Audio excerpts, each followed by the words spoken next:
What's up guys? In this tutorial, I will show you how to update the Wi-Fi driver on your Windows 11 PC. Updating your Wi-Fi drivers can solve connectivity issues, enhance speed, and ensure your wireless network adapter works efficiently with new system updates. It's an essential step in maintaining your PC's health. First, open your Windows settings. You can do this by pressing the Windows key and I. Once in Settings, navigate to the Windows Update section. Windows often includes the latest driver updates in its regular system updates, so it's important to keep your system up to date. In the Windows Update section, click on Advanced Options. Then look for Optional Updates. Here, you might find driver updates, including those for your Wi-Fi. If available, download and install them. If you didn't find anything in the optional updates, type Device Manager in the Start menu and open it.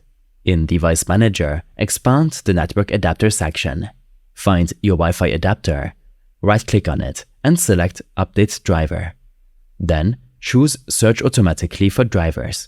Windows will search for and install any available updates. Sometimes, Windows might not find the latest drivers. In this case, go to the Wi-Fi adapter's properties in Device Manager. Under the Details tab, find and copy the hardware ID or driver name. Open a web browser and search for the driver name or hardware ID.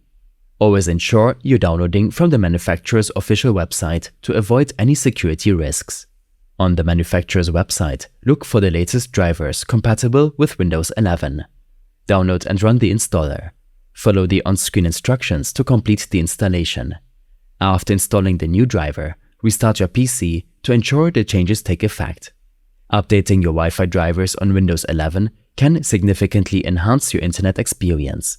Regular checks for driver updates are a regular practice for maintaining your PC's performance and connectivity.